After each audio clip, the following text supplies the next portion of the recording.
परदेशी यह बात न पूछो कैसे हम आजाद हुए, कितनी माँ की गोद लुटी, कितने घर बर्बाद हुए। हंसते हंसते फांसी चढ़कर अपनी जान लुटा दी और बदले में दे दी हमको ये पावन आजादी। आजादी के उन दीवानों को मेरा शत शत नमन है। आदरणीय मंच के समस्त अतिथियों को प्रणाम करते हुए मैं अपनी बात रखना चाहता हूँ।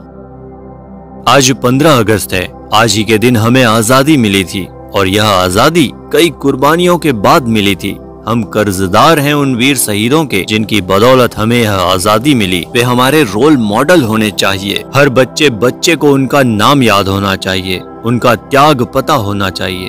पर अफसोस आज हमारे रोल मॉडल कोई और ही हैं। आज हम में से कुछ को तो उन शहीद देशभक्तों के नाम तक याद नहीं। दोस्तों, मत भूलो कि भारत की आजादी के पीछे कितने संघर्ष और त्याग दिए गए थे। मत भूलो कि कितनी औरतें विधवा और कितने घर उजाड़े गए थे।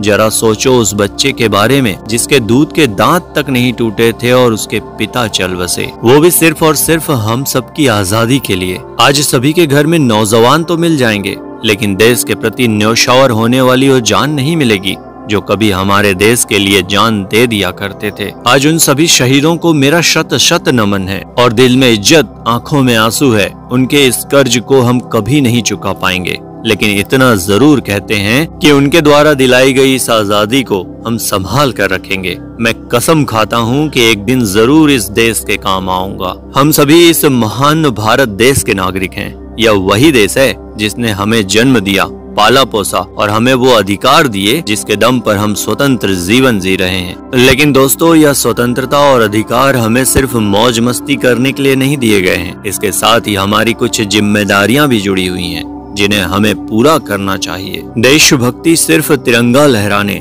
राष्ट्रगान गाने या स्वतंत्रता दिवस और गणतंत्र दिवस पर देशभक्ति के गीत सुनने तक सीमित नहीं है। सच्ची देशभक्ति तब होती है जब हम अपने देश के प्रति अपनी जिम्मेदारियों को समझें और उन्हें निभाएं।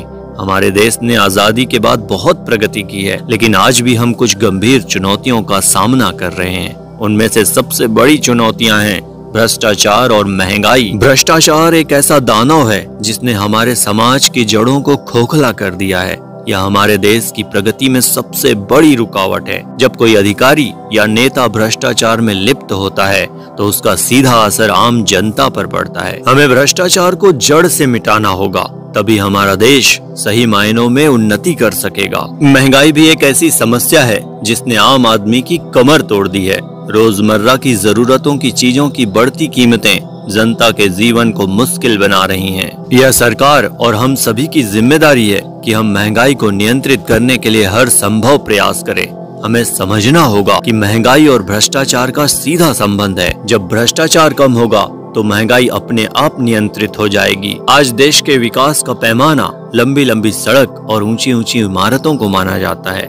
हम कब समझेंगे कि इस प्रकृति की रक्षा करना भी हमारा कर्तव्य है? वृक्षारोपण और पर्यावरण संरक्षण कब हमारा राष्ट्रीय कर्तव्य होगा? इसमें कोई दो राय नहीं कि भारत ने अभूतपूर्व प्रगति की है, पर अब समय आ चुका है कि हमें नैतिक, सांस्कृतिक और व्यवहारिक मूल्यों को भी बढ़ावा देना होगा। जात पात और वोट बैंक की राजनीति से उठकर देश प्रेम को सर्वोपरि रखना होगा। आज की युवा पीढ़ी में देशभक्ति की भावना को कूट कूट कर भरना होगा, ताकि आगे न कोई बाहरी ताकत और न ही कोई अंदरूनी शक्ति इस देश को ललकार सके। और अंत में आप सभी का साथ चाहूंगा कि काया में देशभक्ति का प्रवाह बहेगा, साहस से साजिश का हर एक दुर्ग ढहेगा, और जब तक है नौजवानों के दिल में देशभक्ति, ए हिंद तू आजाद है, आजाद ही रहेगा।